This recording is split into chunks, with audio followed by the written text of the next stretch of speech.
सुभाषिश प्यारे बच्चों, आप सब कैसे हैं? स्वस्थ और मस्त है ना? बच्चों, मेरे अन्य वीडियो के लिए अभी मेरे चैनल को सब्सक्राइब कीजिए। बच्चों, ज़रा इन वाक्यों को ध्यान से पढ़िए। रमेश ने भोजन किया। सीता ने गीता को फल दी। यह सुरेश का घर है। समीर बस से वरंगल आया। पेड़ पर कौवा है। बच्चों, इन वाक्यों में रेखांकित शब्दों को क्या कहते हैं, पता है? कोई बात नहीं बच्चों, मैं बताऊंगा। इन शब्दों को कारक कहते हैं। పిల్లలు ఈ గీత గీసిన పదాలను ఏమంటారో తెలుసా? తెలుగులో విభక్తులు అంటారు। चलिए बच्चों, विभक्ति कारक की परिभाषा देखेंगे।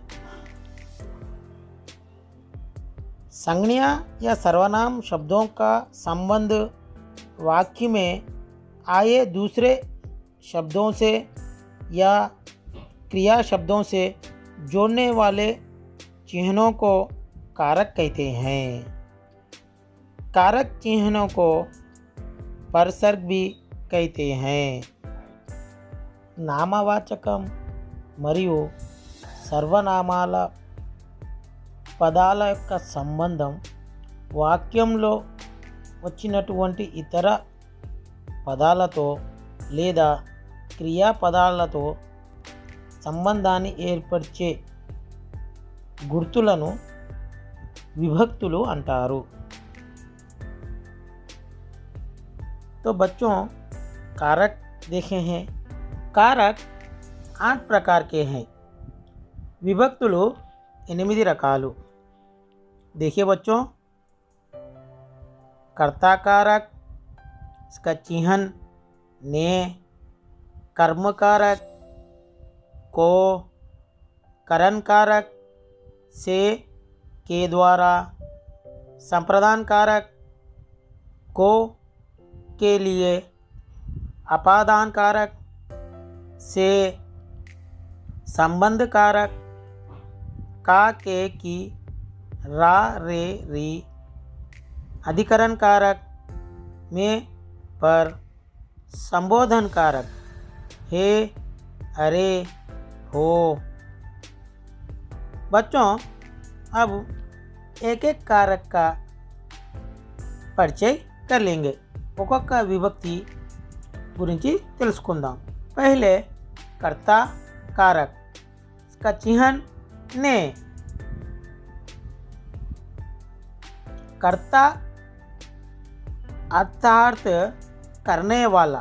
कर्ता అంటే చేసేవాడు।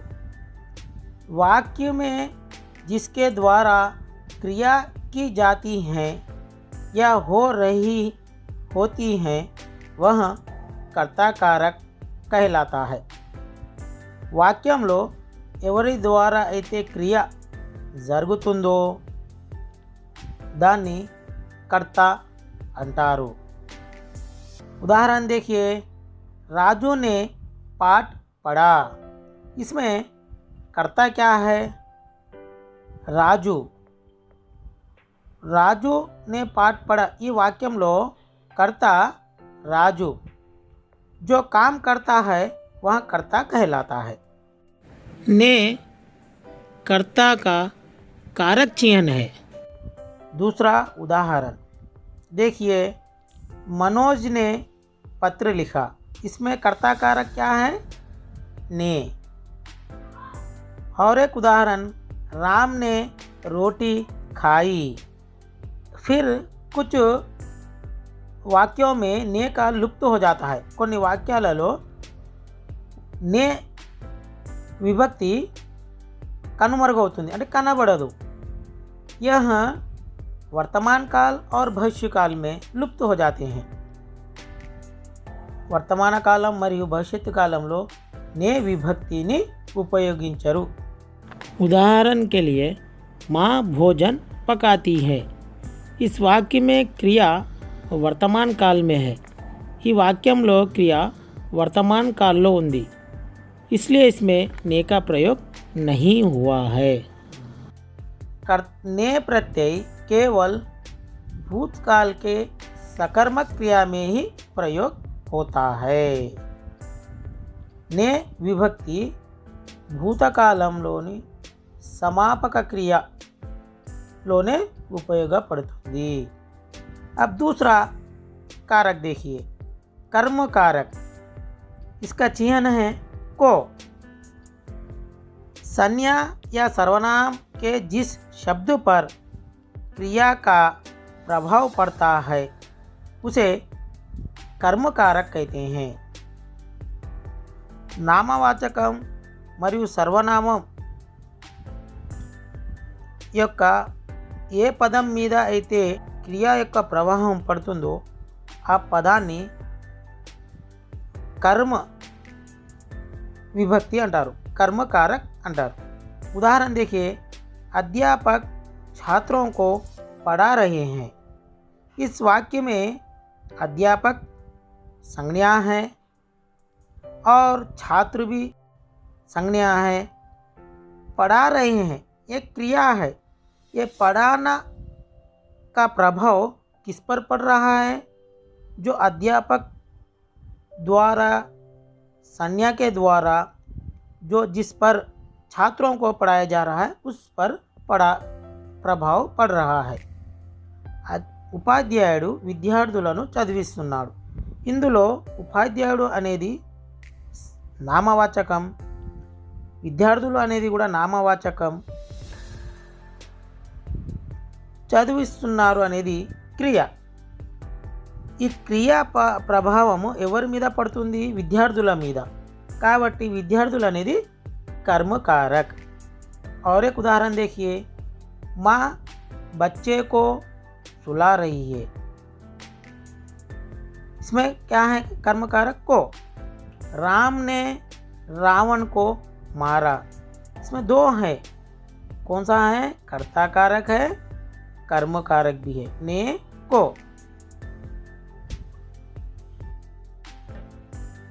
तीसरा देखिए, करण कारक. इसके चिन्ह से के द्वारा. कर्ता जिस साधन से कार्य करता है उस साधन को करण कारक कहते हैं. कर्ता ఏదైతే సాధనముతో అంటే వస్తువుతో పని చేస్తాడో ఆ సాధనం అంటే ఆ వస్తువును కరణ్ कारक अंटारू. उदाहरण के लिए देखिए, मैं बस से हैदराबाद जाऊंगा.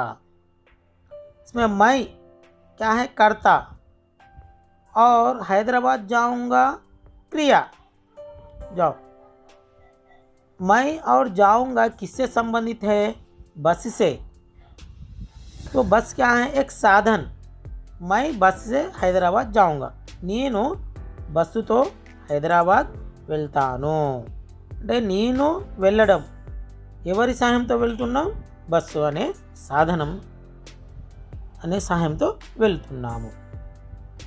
दूसरा उदाहरण, अध्यापिका ने कलम के द्वारा हस्ताक्षर किए. चौथा देखिए, संप्रदान कारक. इसके चिन्ह को के लिए. जहाँ कर्ता जिसके लिए कार्य करता है या जिसे कुछ देता है उसे बताने वाले शब्दों को संप्रदान कारक कहते हैं. कर्ता ఎవరి కోసమైతే పని చేస్తాడో ఏదైనా ఇస్తాడో అటువంటి పదాలను ఏమంటాం? संप्रदान कारक कहते हैं. संप्रदान कारक अंटारू. उदाहरण के लिए, पिताजी दीदी के लिए मिठाई लाए. इसमें कर्ता क्या है? पिताजी। दीदी क्या है? कर्म। और मिठाई लाए, एक क्रिया है, लाए। ये कर्ता कर्मों के लिए कुछ ना कुछ करते हैं, कार्य करते हैं। क्या करते हैं? मिठाई लाइए। किसके लिए? दीदी के लिए, यानी दीदी के लिए कुछ देते हैं, लाते हैं। नाना అక్కయ్య కొరకు మిఠాయి తెచ్చాడు. ఇక్కడ నాన్న కర్త, అక్క కొరకు అంటే ఎవరి కొరకు అయితే పని చేస్తామో ఆ పదాలను మనం సంప్రదాన कारक అంటాం. इसमें क्या है? के लिए संप्रदान कारक है. और एक उदाहरण देखिए, हरि मोहन को रुपये देता है. హరి మోహన్కు రూపాయలు ఇస్తున్నాడు అంటే ఇక్కడ మోహన్కు ఏదో ఒకటి ఇస్తున్నాడు. को क्या है? संप्रदान कारक है. और एक बच्चों, जहाँ कर्ता के बाद को चिन्ह आया तो वहाँ संप्रदान कारक कहलाता है. याद रखिए, कर्ता తర్వాత को విభక్తి వస్తే అది సంప్రదాన్ कारक అవుతుంది. గుర్తుపెట్టుకోండి. अपदान कारक, इसका चिन्ह है से. जिस शब्द से संज्ञा और सर्वनाम से अलग होने, दूरी बताने, तुलना करने, डरने आदि का भाव का पता चलता है, उसे अपदान कारक कहते हैं. నామవాచకం మరియు సర్వనామం ద్వారా వేరు అవడం, దూరం అవ్వడం, పోల్చడం, భయపడడం ఆది యొక్క భావనలను తెలిపే పదాలను अपदान कारक अंटारू. उदाहरण के लिए देखिए, रमेश महेश से लंबा है. रमेश महेश कंटे పొడవైనవాడు.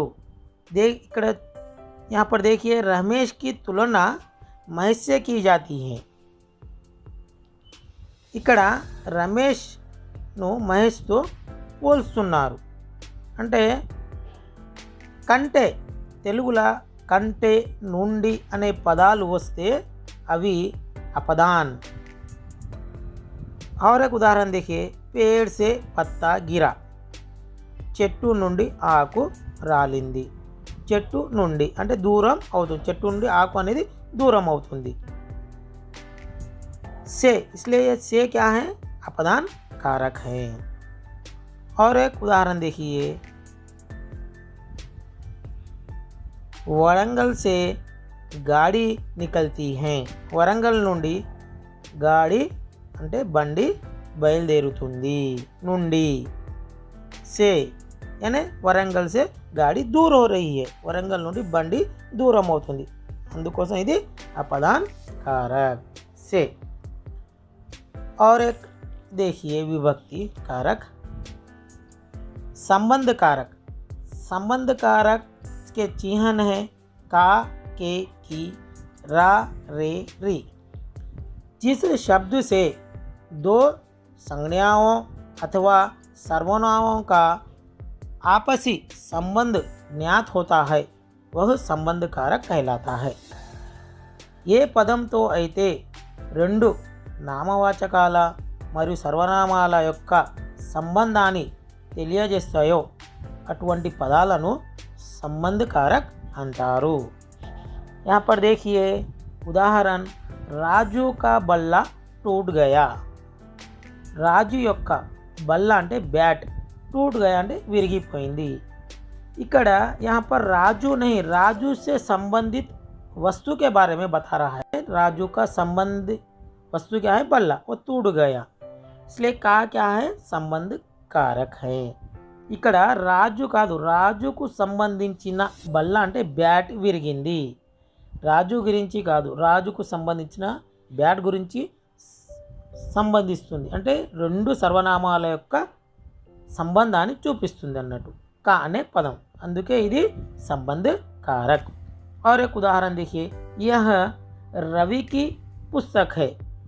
ఇది రవి యొక్క పుస్తకము, రవికి సంబంధించిన పుస్తకం కాబట్టి రవి పుస్తకము। और एक उदाहरण देखिए, ప్రేమ్చంద్ के उपन्यास, ప్రేమ్చంద్ యొక్క ఉపన్యాసాలు నవలలు అన్నట్టు। इस वाक्य में के संबंध कारक है। और एक सातवां देखिए, अधिकरण कारक, इसके चिन्ह है में पर। संज्ञा के जिस रूप से क्रिया के समय, स्थान, अवसर आदि का पता चलता है उसे अधिकरण कारक कहते हैं। संज्ञा का ఏ రూపం ద్వారా అయితే క్రియ యొక్క సమయము, స్థానము, అవసరము గురించి తెలియజేసే పదాలను अधिकरण कारक అంటాము। उदाहरण के लिए, पेड़ पर चिड़िया का घोंसला है, చెట్టు మీద పక్షి గూడు ఉన్నది। यहाँ पेड़ संज्ञा है और घोंसला भी, चिड़िया भी संज्ञा है। इससे संबंधित घोंसला, चिड़िया का घोंसला कहाँ पर है उस स्थान को बता रहा है। कहाँ पर है? पेड़ पर। పక్షి యొక్క గూడు యొక్క స్థానాన్ని తెలియజేస్తుంది। ఎక్కడ? మీద, చెట్టు మీద। ఆ మీద అనే పదాన్ని अधिकरण कारक अंटारू। पर जो कारक है उसे अधिकरण कारक कहते हैं। और एक उदाहरण देखिए, जेब में कलम है, जेबुलो पेन्नु उन्नदी। जेब संज्ञा है, कलम भी संज्ञा है। जो कलम का स्थान बतला रहा है, कलम యొక్క స్థానాన్ని తెలియజేస్తుంది। ఎక్కడ? జేబులో। మే అనేది अधिकरण कारक। और एक उदाहरण देखिए, खदीर मैदान में खेल रहा है। और एक उदाहरण, पतंग छत पर गिरी। और अंतिम देखिए, संबोधन कारक, इसके चिन्ह हैं हे, हो, अरे। जिन शब्दों का प्रयोग किसी को बुलाने या पुकारने अथवा संबोधित करने के लिए किए जाते हैं वो संबोधन कारक कहलाते हैं। ये పదాల ద్వారా అయితే ఎవరినైతే పిలుస్తామో, సంబోధిస్తామో అటువంటి పదాలను संबोधन कारक अंटारू। उदाहरण के लिए देख, ओ लड़के ज़रा सुन लो, हे पिल्ललू కొంచెం వినండి। हे पिल्ललू, अरे लड़कों, क्या कर रहे हैं? लड़कों को पुकार रहे हैं, बुला रहे हैं। పిలుస్తున్నా, హే ఓ అని పిలుస్తున్నాం। అందుకే ఇది హో అనేది ఏంటిది? సంబోధన్ कारक। दूसरा उदाहरण देखिए, अरे सुनीता तुम कब आई? अरे सुनीता నువ్వు ఎప్పుడు వచ్చినావు? అరే అంటే మనం ఏం చేస్తున్నాం? సంబోధిస్తున్నాం। ఇప్పుడు अरे अने संबोधित కాబట్టి अरे అనేది ఏంటిది? संबोधन कारक। अरे क्या है? संबोधन कारक है। बच्चों, कारक के बारे में देखे हैं ना। एक बार इन कारकों को मनोरेखा द्वारा, माइंड मैपिंग के द्वारा देख लीजिए, आपको आसानी से समझ में आएगा।